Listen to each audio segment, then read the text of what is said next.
到哪里去找一个战争博物馆让你练习？美军摆下了进入战争状态的舰队，要了解到055，它根本就是一个区域防空系统，它可以在500公里里面侦察所有的战斗机。我根本就整天24小时练习侦测 F-35。那如果美军一下子出来了100个目标，我要用什么方式拦截哪几个目标？透过卫星跟北京的指挥部怎么去联系管理这个作战系统？就像我们有时候在参加什么比赛，到现场看别人怎么打球，有时候比自己在练习更重要。好，观众朋友，今天中东情势来看到是中国大陆出手了吗？因为今天有一个最新消息是传出来说，包括大陆的055大区，还有瞭望1号都现身在伊朗。那看到目前的形势，川普则是呢急调了他的 F-35来驰援壮胆吗？现在根据了解，爱国者飞弹也做了机动部署，难道他要化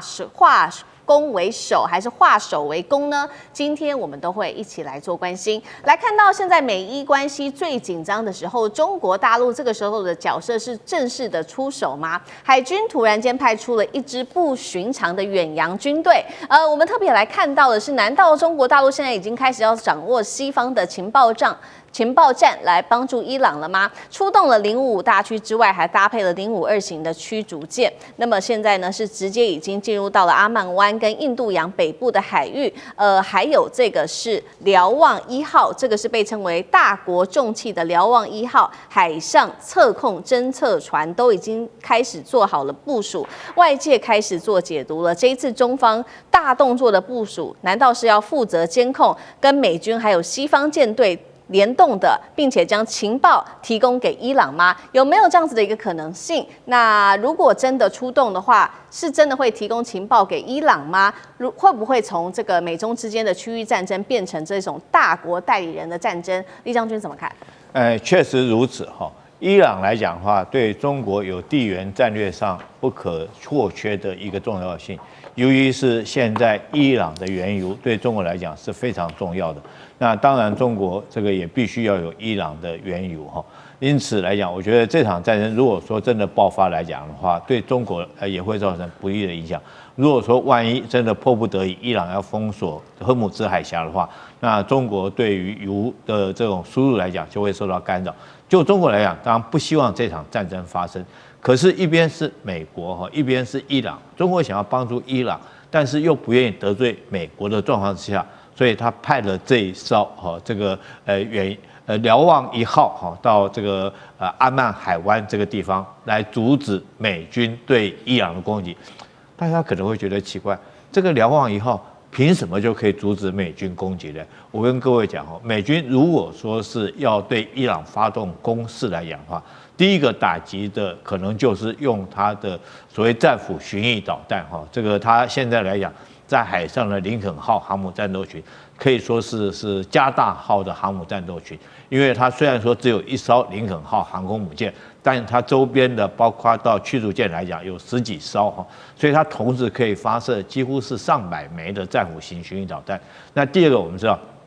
它可能采取的攻势，包括可以利用它的 F-35战机哈，或者是说在约旦部署的 F-15战机哈，来对伊朗实施这个空对地的攻击。但是这些东西，不管你用战机，你用战斧型巡弋飞弹，你都有一个先决条件，就是你必须要用电子侦控。电子来监控哈，那瞭望者1号刚好可以扮演这种角色。你如果战斧巡弋飞弹发射出来，那你的所有电子参数哈，这个瞭望者1号都会收集到齐，就美军来讲就很严重的泄密。那当然，你的战机不管是 F-35或者是这个F-15哈，如果战机你起飞，就算你要发射导弹，你一定要用电子来控制嘛。在这种状况之下，你就会泄密。那瞭望者1号在这个地方对美军来讲的话，就会投鼠忌器、绑手绑脚，这是第一个哈。第二个来讲的话，这个我们知道，俄乌战争期间，那乌克兰初期的时候，为什么可以对俄罗斯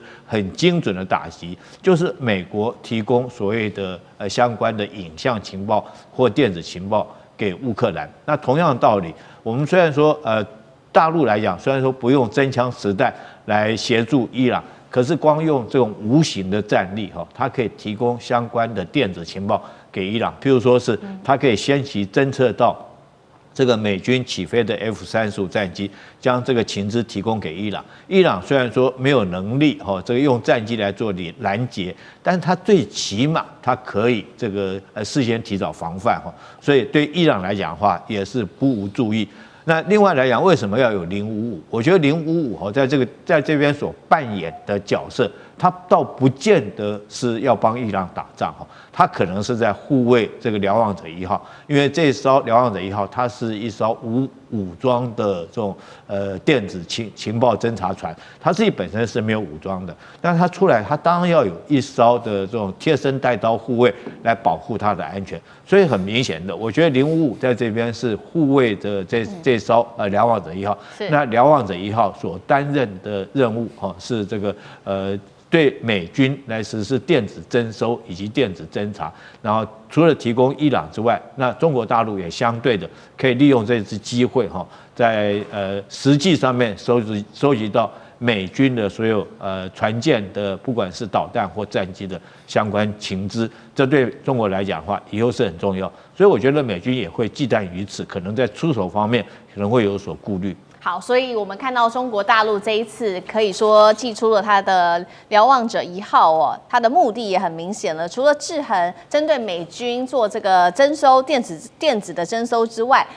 另外也提供情报给伊朗2大很重要的目的。那我们也来看看，那美国呢？美国方面现在看到中国大陆的大动作，再加上伊朗部署了各式的导弹，他现在又做了什么样子的动作？川普前几天不是一直在喊话吗？说马上会派出第2艘的航母到中东。确实，现在最新的消息，今天来自于早上的最新新闻，五角大厦已经决定了会把它在这个维吉尼亚州外海进行演训的布希号，现在呢会正式的在接下来2周的时间内会前往中东。那么再加上林肯号的话，总共会是2艘航母，接下来都会在中东。另外呢，持续的美军向欧洲增派它的 F-35隐形战机之外，现在有专家针对美国的战机做了一个战力上面的评估。专家认为说，目前部署数十架的 F-15只能够拦截伊朗的导弹、飞弹、无人机饱和攻击。再加上 A10和10多架的 F-15，他也认为没有办法扭转战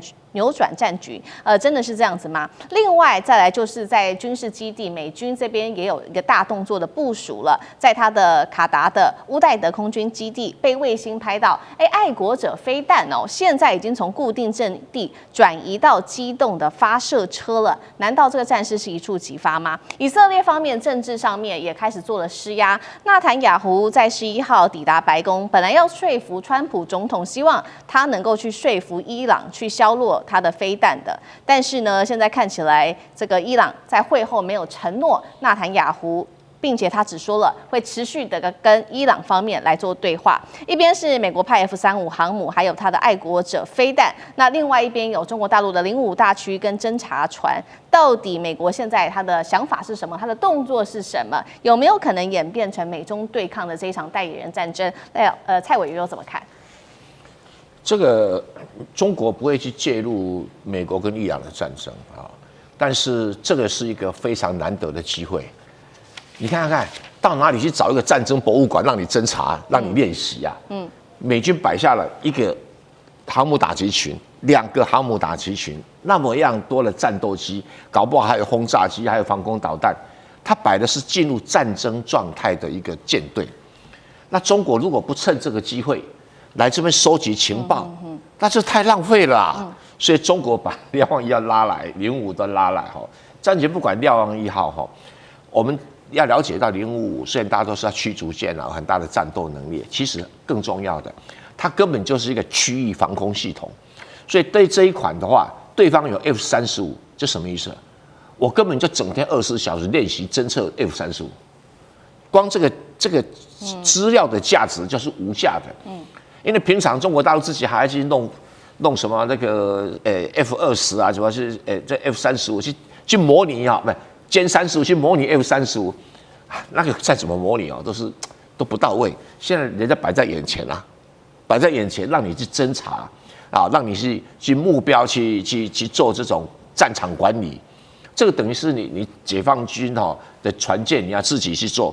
很强的战场管理。为什么？因为这个动555上面有一款叫做龙眼双波段有源相控雷达，它就四面都有，架在船上面。这个它可以在500公里里面侦察所有的战斗机，那就测试一下这一次的 F-35逆中战机能够侦察到多少啊？这个机会很难得。还有 X 波段的阵列啊，可以导引防空导弹。那还有最重要反导弹的侦测能力。为什么叫反导弹侦测能力？因为它这一次的这个美国一定会发射刚才讲的战斧导弹或什么其他导弹去攻击这个伊朗的什么雷达系统啦，还有什么炮阵基地啦等等。那中国的假设我是挨打的，我怎么去多快的速度可以侦测到美国这些导弹的攻击方式、它的战术，还有它运用的技巧，还有呢，航空母舰一定有潜水艇，这个时候动物也可以侦测水下的目标。你平常到哪里找啊？找美国的潜水艇啊，它有些一定会跟着来，而且就在附近。那你看你能不能找得到？所以水下的反潜跟侦收能力，还有电子支援系统、电子作战能力啊，当然这个未必会真的去干扰它，也没有这个必要。但是呢，可以尝试着测试自己的电子干扰系统，所以这个几乎就是一个非常有价值的一个作战的一个观测的一个对象。再加上它的数据件的能力，比如说我今天我要跟这个瞭望号，或者甚至于我要透过卫星跟北京的指挥部怎么去联系，怎么去管理这个作战系统。是。那如果美军一下子出来了100个目标，这100个目标我要用什么方式来决定我要拦截哪几个目标？虽然是模拟的，可是对方是现存的，对，不是你是自己去假装的。这个价值无比来得重要，无比来得巨大，所以他当然要开了好几个船舰到现场来观察嘛。就像说我们有时候在参加什么比赛，到现场看别人怎么打球，有时候比自己在练习更重要。所以我是觉得解放军难得这个好机会，加油！好，所以解放军现在也看到了这样子的机会，未来先做一个侦查，未来是否用在真实的战场上面，我们持续要做关心。那其实呢，现在看到美伊两方现在就在这边僵持不下，其实心中最紧张的还是纳坦雅胡，而纳坦雅胡最新跟这个川普见上了面，他希望能够说服川普，就是对伊朗的动作还是要强硬一点，并且希望伊朗去川普去说服伊朗说可不可以削弱他的飞弹能力。川普到现在还是没有回答。如果美方不介入，接下来伊朗方面会不会自己来做介入？现在是不是美国跟这个以色列方面已经有很大的战略分歧了？赖老师又怎么解读？分歧是一直存在啊。以色列是比较倾向于打，美国川普他是比较倾向于用高压、极限施压的方式，最终是用谈判的方法来解决。美国也知道。你要把这个伊朗的导弹系统，尤其是中程的弹道导弹系统，全部都拿掉，这个强人所难。任何一个国家，那我干脆就缴械投降算了。这个可能性不大。所以对于美国川普来讲，他目前他所要的重点是在于浓缩铀的问题，做成核武的问题。也就是说，你伊朗必须要承诺你不要做核武。第二个，你的浓缩铀怎么处理？浓缩铀的处理的方式，就是俄国已经开放态度，说如果伊朗愿意，而且是在伊朗的自愿下，他可以带伊朗来保管。但是那是伊朗的东西，伊朗什么时候都可以要回去。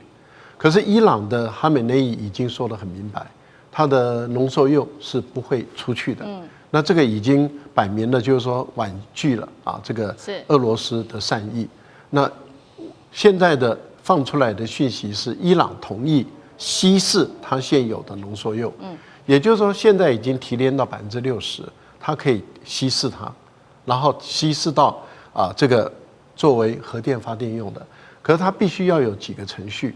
第一个就是你要不要允许联合国的这个国际组织进来，原子能组织进来监察，这个是伊朗要谈判，跟美国要谈判。另外一个就是你要我让到这个程度，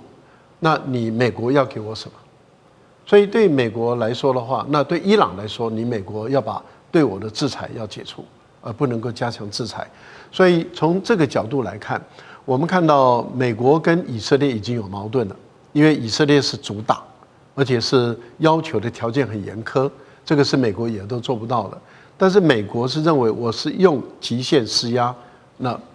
必要的时候打，但是如果能够不打是最好，用高压的方法达成我的谈判的目的。可是谈判的目的却跟内塔尼亚胡不一样。我觉得在这个部分，以现在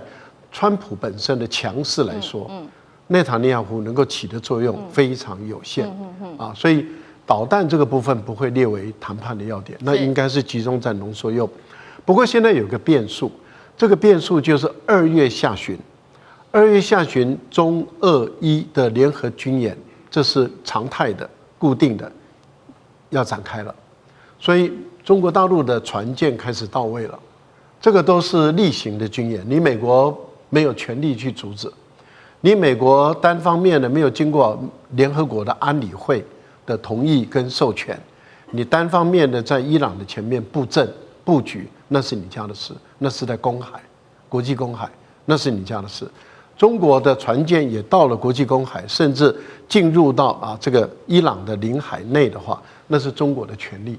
那俄罗斯的船舰也会到。因为他们2月下旬的时候，中俄伊开始联合军演，在这个海域，从阿拉伯海一直到印度洋这个海域举行联合军演的时候，就会牵制住美国的航母跟战斗群在这个地方的一个军事活动，因为有干扰了，有中国的船舰，有俄国的船舰，那对于对美国来说，他就绑手绑脚，所以我个人推断2月份打的可能性已经下降了。是。那等到军演结束以后，打的可能性才又会上升。好，回到环球炸弹线的节目现场，我们延续刚才川普跟习近平这一场非常重要的通话，我们延续更多的议题。这次两人呢进行了一场长时间并且是深入的通话。那内容谈了什么？不止贸易，不止军事，包括台湾议题、俄乌战争，还有伊朗局势，全部都展开对话。而且在跟川普热线之前，习近平是先跟俄罗斯总统普丁视讯通话，等于1天之内呢，跟美俄的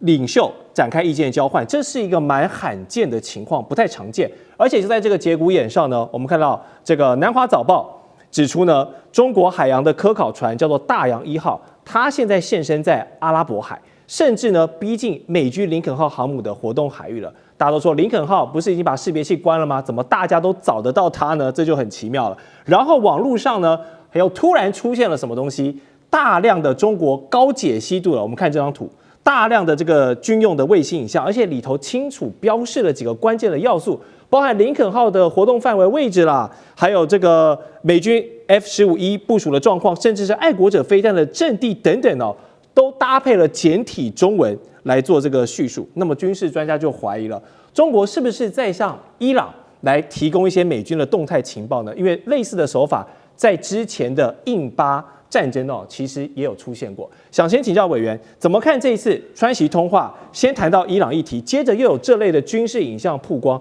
这是不是算是中国大陆对伊朗的一种非直接但是间接的一种军事帮助？中国有没有对伊朗提供什么协助？目前看不出来，如果有的话也看不到。这个网络上出现了自称高解析度的军用卫星这个解析度不高，所以不可能是中国大陆提供的军用卫星的影像。中国大陆没有这么拉惨了，一定更精密很多了啦。第二个，中国大陆会提供军用卫星影像给伊朗，也不会公开，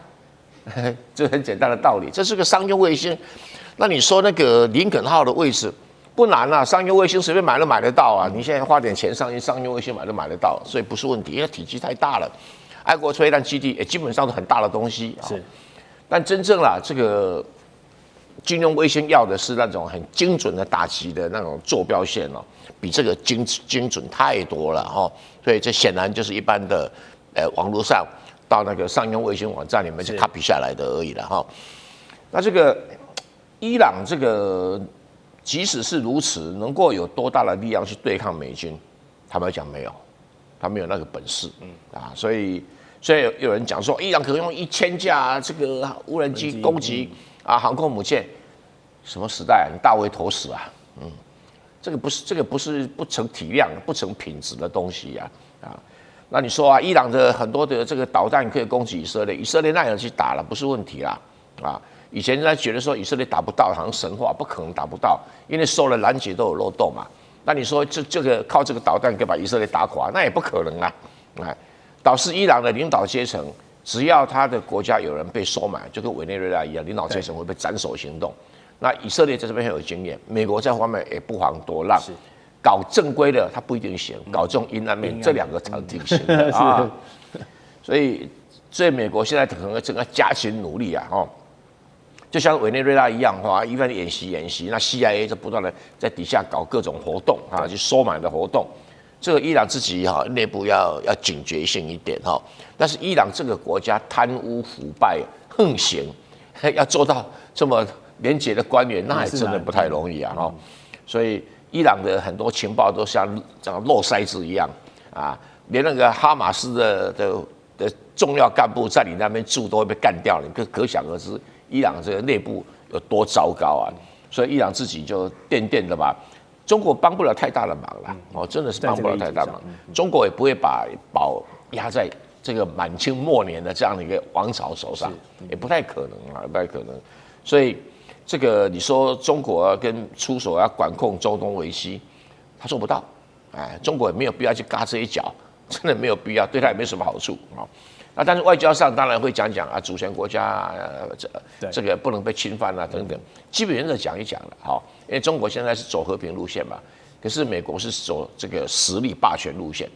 他为他的国家的安全他会施展力量，中国即使为了国家安全，他也不会去动用什么力量。对台湾就是如此啦，对日本也是软趴趴的，所以你不希望他对中东很硬。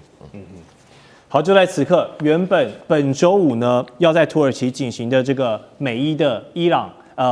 这个核谈判呢传出要改地方了，换到哪里？换到阿曼这个地方。消息人士透露，伊朗要求谈判的形式现在改成美伊的双边会谈，不再让其他国家列席参与或者观察员什么的，并且抛出一个新的筹码，就是暂停核计划可以。但是这个浓缩铀要送往俄罗斯代管，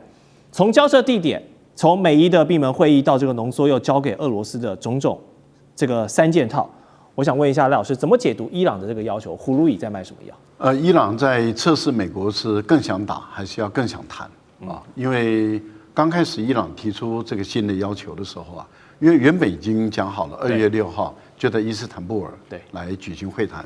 但是后来伊朗突然间改变了。他要求说改到阿曼来举行会谈，美国刚开始的时候是反对的，彼此之间激烈到就是说那就不谈了。那伊朗的态度也就是说那就不谈嘛，该打就打嘛结果后来美国还是同意伊朗说好，那我们就2月6号改在阿曼谈。这代表什么？代表美国川普是更想打，更想谈的，没有更想打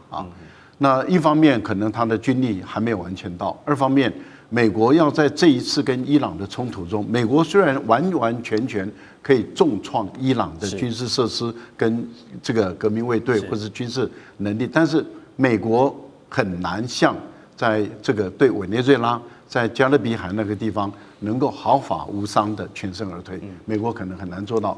可是如果美国的军舰或者航母或者是美国的战机被伊朗打下来，或者被伊朗击中，那这个是大事这个对于川普在国内，还有川普他本身在这个年底的期中选举是绝对不利的影响，特别是如果这个画面显露出来，例如说他的船、他的军舰被打了一个大洞，他的航母的战机被打掉几架，或者人员的伤亡，那这个对于美国来讲是一件大事。我们在强调，他可以把伊朗做非常严重的摧毁但是问题就在于他能不能像在对于马杜罗的那个行动毫发无伤，这个真的是很困难。好，那我们看到伊朗这次的态度改变了，而且很强硬。第一个，伊斯坦布尔，土耳其跟伊朗的关系并没有那么好。那对于伊朗来讲，他宁可选择一个更中立的，就阿曼所以这个对于伊朗来讲，在谈判的地点上对他是有利的。第二个，原本的谈判是1对1。然后就是2方谈判，还有一个就是3方谈判，另外一个就是多方谈判，要进行这3种形式。那两方谈判就是美伊的谈判，是三方谈判就是土耳其当做主持人、东道主来主持两边的谈判，还有一个多方谈判，就是包括埃及、卡达巴基斯坦，还有阿联酋、沙特阿拉伯等石油国这6个国家都来，包括巴基斯坦，巴基斯坦跟伊朗的关系也并不和睦哦。那这些多方谈判里面，对于伊朗都处于比较不利的地步。所以对伊朗来说的话，他要求的就是我跟你美国自己谈，单独对谈，那就其他的都不用参加了。是，那美国也同意了。好，接着就是议题了。本来美国设定4个议题，一个是浓缩铀的议题，一个是核能，一个是那个核武发展的议题，一个就是有关于它的中程导弹的问题，另外一个就是资助其他的盟邦。例如说，包括珍珠党或者胡塞组织的问题，本来要谈4个议题，伊朗说只肯跟你谈1个议题，那就是浓缩铀的问题。所以美国也同意了。那这代表什么？代表也就是说，伊朗在初步他在谈判的过程里面，他略占上风。那当然之后的演变要看他们彼此之间在角力的过程中又会发生什么事，也要看美国的军方的力量是不是越来越多的已经赶到了这个地方，要对伊朗形成极限的一个施压这个也要看。最后一个浓缩铀的处理，俄国的态度是开放的，俄国说我可以接受伊朗的浓缩铀，但是这个浓缩铀是伊朗的，所以伊朗有权完完全全由他来处理，他什么时候要我交回我就什么交回。如果这个协议被撕毁，那伊朗跟我要求，我就会回去。这个协议就很像奥巴马时代的6+1的核协议，当初也是提交给俄罗斯做保管。是。好，我们再来看到是美国的 Axios 新闻网，他们指出呢，川普其实对于这一次核谈判的一个态度呢是非常真诚的，而且川普包含很多的美国高官都一起帮忙背书，说川普他是真的不想攻打伊朗。那爆料呢，真正想发动攻击的其实是美国在中东的重要盟友以色列。那其实这也不是秘密了，因为以伊早就已经是积怨已久。媒体指出，纳坦雅胡向美方要求，在伊朗问题上可以允许以色列自由行动的这个权限哦。那如果从军事角度来看，现在美伊开战的几率是不是正在下降？那如果激不起美国这位大哥来率先出手来出头的话，以色列又按耐不住的话，那选择先行攻击伊朗，在没有美军帮忙介入的情况下，他们能够挡住伊朗这一些密集的导弹、无人机的饱和攻击吗？还是摩萨德真的这么神通广大？之前的这个 BB 扣发动的进攻，我们都看到，还是可以把这个摩萨德已经渗透到打击伊朗这个高价值目标都已经安排好了。将军你怎么看？我们经常讲一句话这个你在战场上面得不到的，你也不要想在谈判桌上面得到。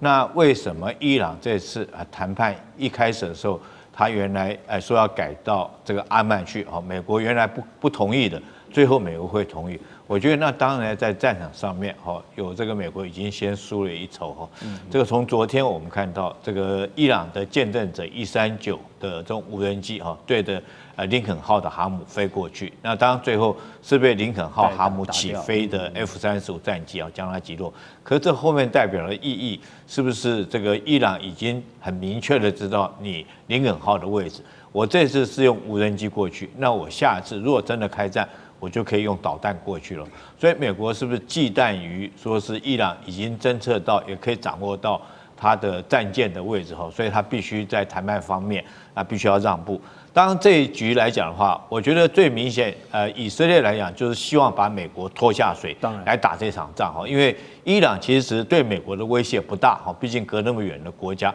但是它的威胁最大的是以色列从2件事情看得出来。去年6月份的时候，以伊的互相的这种空袭的作战，我们就看到，虽然说伊朗本身也被打得遍体鳞伤了可是它毕竟怎么样，它对以色列也造成相当大的伤害，尤其是说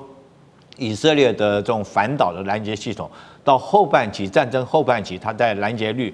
只降到50%。那如果说是伊朗后续有更多的导弹，那当然对伊朗是这个对以色列来讲绝对是一个很严重的一个打击。另外这次很明显的，如果说是伊朗真的是发展出来这个核武器的话，那当然它首要的目标就是对着以色列。第三个，我们经常讲，这次谈判还有一个条件，就是说这个伊朗不可以支持它的在中东地区的民兵武装组织，包括哈马斯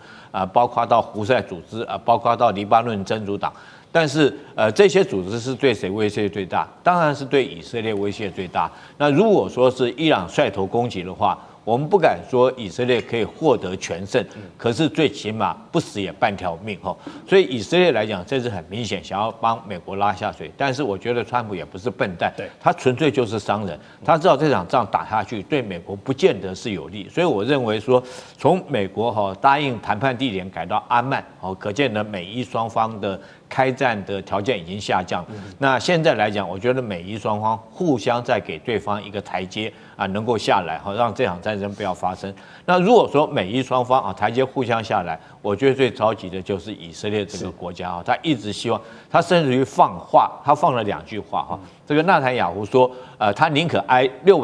700枚的导弹攻击，他也要颠覆何梅尼这个政权。从这句话就知道他的决心。那第二个，他现在讲的话是说，如果你美国不打，我就带头打。可是我觉得以色列讲这种是空话了这个他如果说美国不带头打的话，以色列现在他没有远程的攻击能力来讲的话，是做不到的，纯粹就是想要把美国拖下水。好，所以观众朋友今天特别来关心到中东的战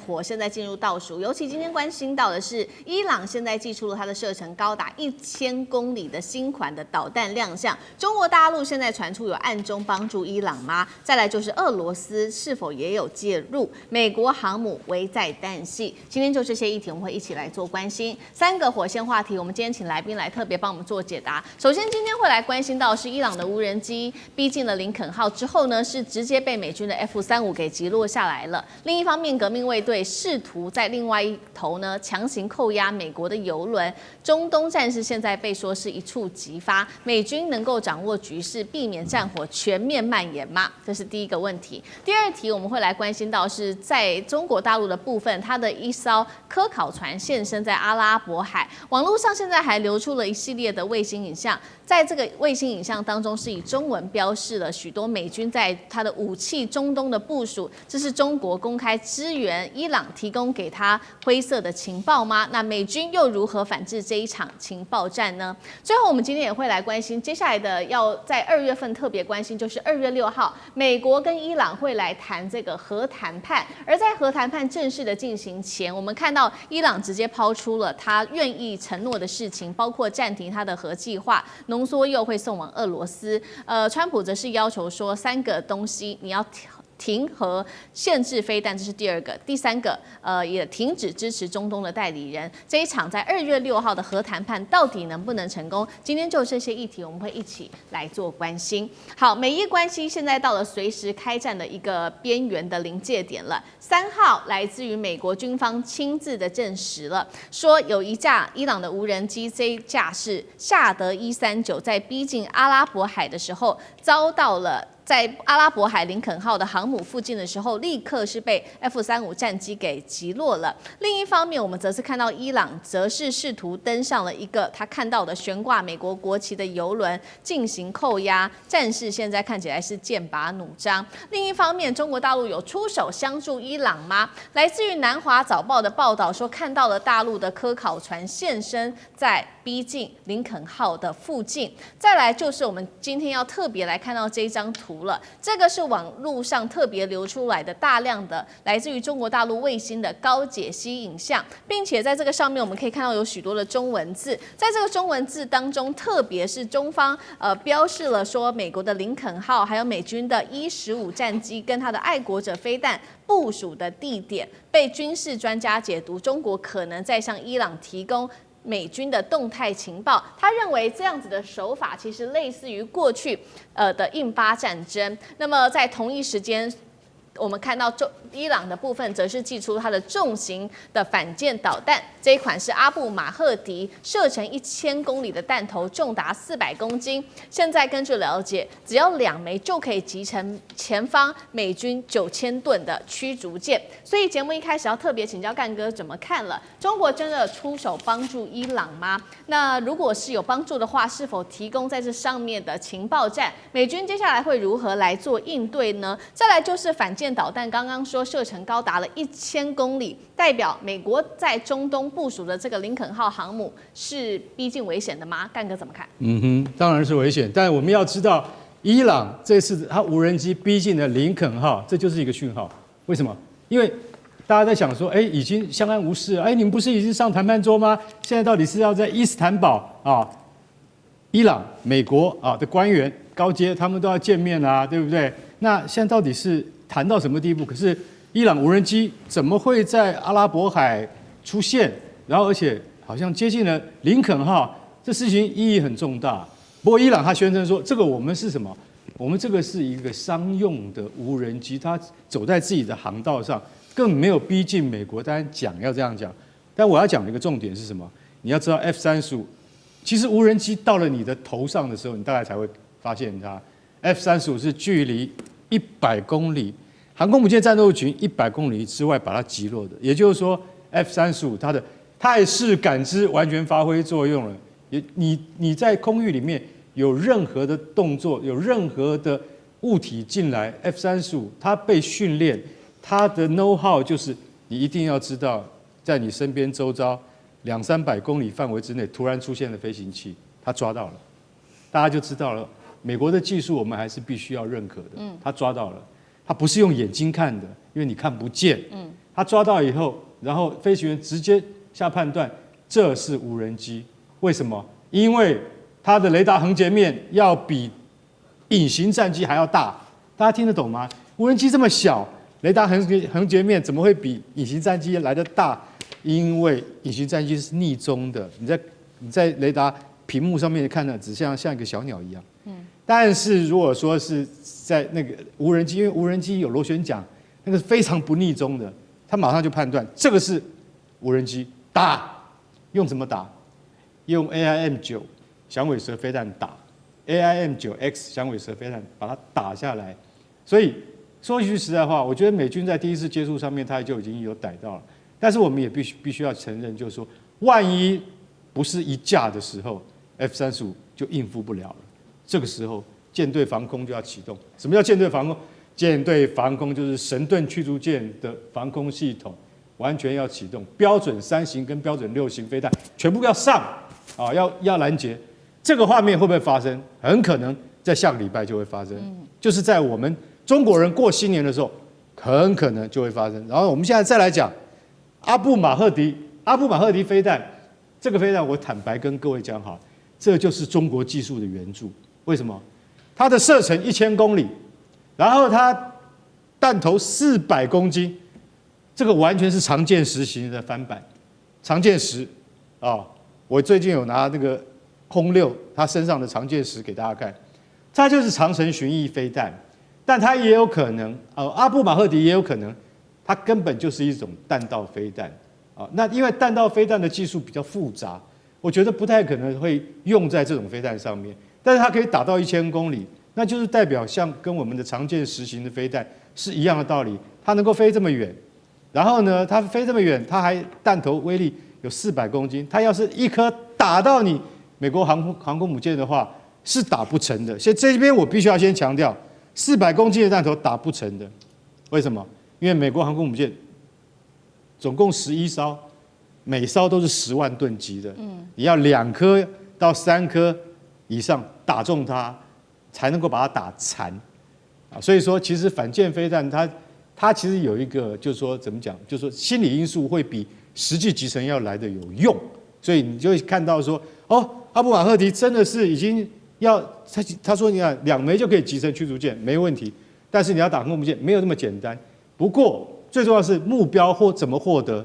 这里面绝对有中国技术的协助。所以我觉得，如果真的开战的时候，大家要小心了。如果伊朗真的能够逮到美国的航空母舰战斗群的话，中国在这后面一定出了很多力的。同样是中国的角色，特别请教苑老师怎么看？现在是说中国也有暗中提供伊朗在情报上面提供给伊朗，老师又怎么看？对，那个刚刚提到阿布马哈迪的这个导弹的时候呢，是伊朗拿出来。大家以前的话呢说的不多，但是这个非常有可能是中国的技术援助啊。然后这个俄罗斯当然也有一些提供一些帮助啊。但是这个整体来讲的话呢，就是分成了几个方面哈。第一个的话呢，我个人看法觉得说有中俄的联手啊，其实基本上是唱一场双簧给美国看了，啊，因为呢，他们之间的做的，大家的评估啊，就是美国没有这个能力，也没有这个决心啊，也没有这个理由要跟伊朗之间就是开战，更不要说是地面的战争。所以说，从这个角度来讲，这个伊朗的这个存在啊，目前这个情况下，这个策略是很明显的，就是让俄罗斯先走一步啊，然后中国本身呢在暗中资助，然后做什么事情呢？就是说呢，要做事情呢，就是他们整体来讲啊，就是希望中东的局势啊不要有伊朗的消灭啊，因为伊朗如果消灭的话呢，大家有没有听过一个名词叫抵抗之湖？就是说原来的话呢，就是伊朗的代理人战争，就是从一开始到从哈马斯一直到这个叙利亚到伊拉克啊，然后到了胡塞武装什么的，全部都是伊朗支持的。那这些的话呢，都陆陆续续被以色列加美国的联合作战的方式击溃，所以伊朗变成最后一个堡垒。因此在这种情况下，你说伊朗怎么可能没有中国跟俄国的支持？伊朗原来就是俄国的一个小老弟，俄国对伊朗的支持长期以来就是冷战中的一个重要标志。那再加上中国现在的话呢，它有3方面的理由。第一个就是伊朗的油是中国在买的。啊，那中国本身是一个能源缺乏啊，它各方面来讲，委内瑞拉也好，伊朗也好，中国都有买油。第二个的话呢，就是它的区域上，这个整个中东地区的话呢，大家可以想到，如果中东没有敢跟美国挑战的伊朗的话呢，那整个区域的话呢，就可以宣告以色列的胜利。以色列胜利对于这个整个伊朗国家，大家知道就是什么巴林啦，什么卡达啦，或者说是这个阿联酋啦，或者说这个沙特什么，都是一种奇耻大辱，所以搞得整个欧洲地区或者说整个世界地区的穆斯林回教徒，他们就会极端的反抗。所以在这个地区上要维持势力的均衡。然后第3个的话呢，我必须坦白讲一句话哈，这个对于伊朗做某种程度的支持的话呢，美国不敢动手的话，就结果是什么呢？结果是中东地区就继续乱下去。请大家注意啊，就是你旁边的邻居啊，只要战争不打到你家来的话，他们乱对你来讲不是一个太大的坏事。这个当然讲这种话不道德了啊，可是实际上也是这种情况。所以大家看到说是我们基本上的话，如果说你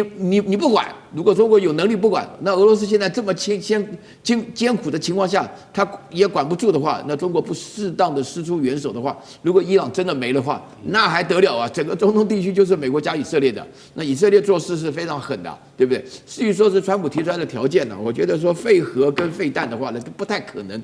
因为现在的话呢，经过这一次这个俄乌之间的冲突以后，大家发觉乌克兰最大的措施就是十几年前把自己的核武器都不要了。所以任何情况，现在没有人敢惹北韩了，没有人敢惹，为什么？动不动就给你来个，但是有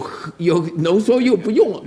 也不行，一定要有导弹。所以说前面2个，至于说代理人战争早就结束了嘛。好，谢谢苑老师。确实延续聂老师刚刚帮我们特别提到的，就是美国川普现在特别提出来针对伊朗2月6号要进行的核谈判。3个条件当中，刚刚岳老师帮我们特别提到，除了要废核之外，还要限制它的弹道飞弹的发展，最后就是支持这个中东，停止支持中东的代理人。川普说了，如果在2月6号这一次谈不拢的话，就会有坏事情发生。那伊朗这个时候也祭出他的一些善意啦，伊朗是说他会暂停核计划，并且把浓缩铀送往俄罗斯去。接下来我们请聂老师来带我们看一下俄罗斯的角色。